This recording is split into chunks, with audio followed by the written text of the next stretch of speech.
Hey everyone, I'm Johnny Pryor with Cruisers & Company, and I have some exciting news to share with you today. We just became a dealer for wholesale automatic transmissions out of Australia, and we are going to start importing their entire lineup of products into the United States.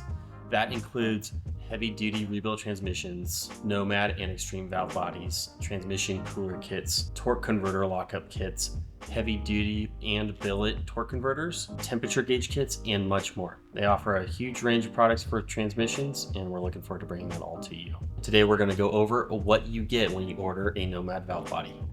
When you get your Nomad valve body, it'll show up in this box that says Wholesale Automatics on it. In the box, you'll have the valve body itself. You'll have an accumulator spring or springs, some grommets and or O-rings, a strainer, and a transmission gasket if your transmission had a gasket from the factory. Also available for purchase, we're going to have all of the solenoids that you may need to go along with your valve body. Some people reuse them, some people would like to go with new ones. We're going to leave that up to you guys, but it'll be available for purchase. You may be asking yourself, why do you need a Nomad or Extreme valve body? You may need one of these if you've done any performance enhancements to your truck.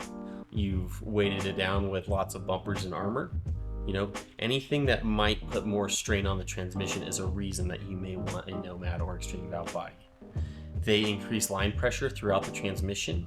They help the shift timing function quicker, and all around decrease wear on the transmission over time because it is able to offer more of that clamping force. And so for anybody that's using big tires, you're in the rocks, have forced induction, or you've done an LS swap or a Cummins swap and you've retained the factory Toyota transmission, this is a great option to help upgrade and keep your transmission alive. So sitting here in front of me is a Nomad valve body for an A442F and a 93 or 94 FZJ80. This particular one's going into a 1993, and the reason that we're installing it today is because we are also installing our Cruisers & Company turbo kit, and we want to make sure that this transmission is up to the task of handling that extra power. So we're going to get this installed today. You guys are going to come for a ride and see how it goes. Let's go check it out. First off, remove your transmission dipstick. After doing that, you're going to hop up top to the throttle body and you're going to remove the throttle cable, also commonly referred to as the kickdown cable. That one right there in my hand with the gray sleeving.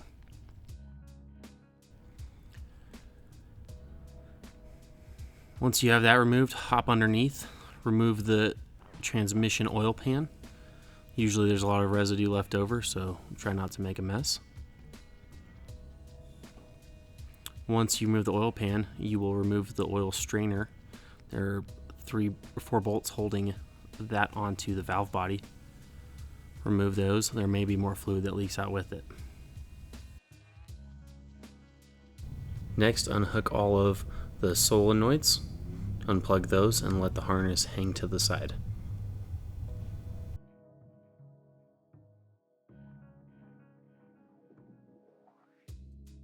Now with 2 people, remove all the 10mm head bolts and remove the valve body. You will need to unhook the throttle cable from inside the transmission. That's a little tricky, but it helps if you have a second hand. From there, clean your mating surfaces where your oil pan connects to the transmission.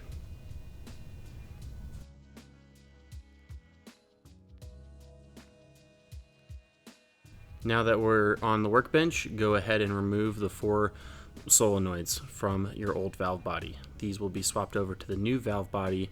Just keep each one in the same position and swap them over. Use a little bit of Vaseline on each of the O-rings before you insert them into the new valve body so that there's some lubrication so that you don't cut the O-rings that are on the end of the solenoids. New solenoids will be available for purchase if you'd like. That's what this client here opted to do.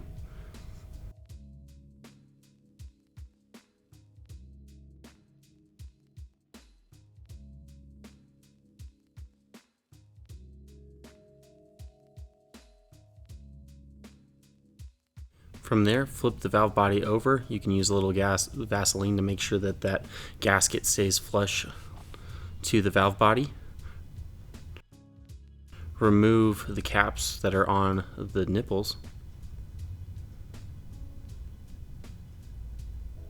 Here you can see some parts that fell out of the transmission. There's a little plunger and a spring. They sit there on that larger accumulator that are next to or where the two accumulators are.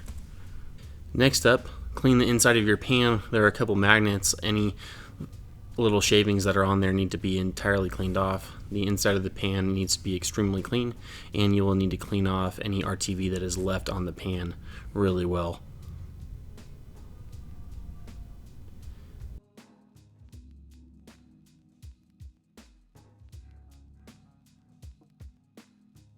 Next, you will reinstall that spring and accumulator that probably fell out.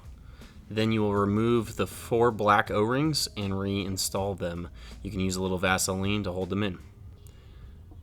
After that, gently remove the front accumulator. There's a spring in here that you'll need to remove. You do not want to mar this, so be very careful not to scratch the outside in any way.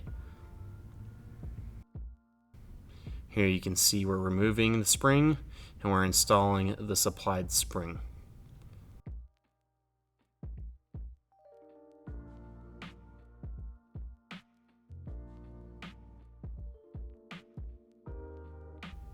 Next, install the valve body. The accumulator that you placed back in probably fell out, so at this point you can hook up the valve body and then squeeze that accumulator in there with the new spring. Make sure that your switch on the right hand side lines up and that the little piston lines up with the dowel coming outside the edge of the transmission.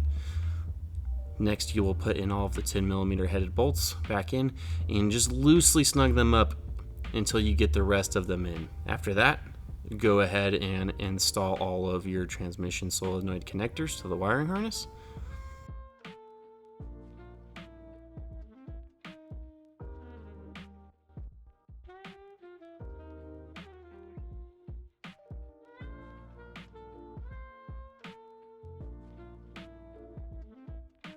At this point, you can torque everything to spec.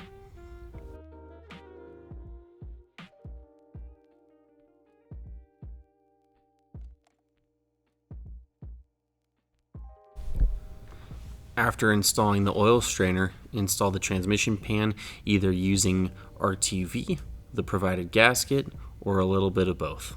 At this point, you're done with everything under the vehicle, and we can head back up to the top.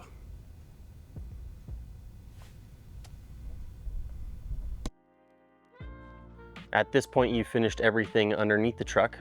Now you need to reinstall your transmission dipstick and the throttle cable to the underside of the throttle body. Follow the factory service manual for the filling procedure, which we'll post in the description below, along with all the torque specs that we kind of glossed over in the rest of the video. Once you get it filled, go enjoy your drive.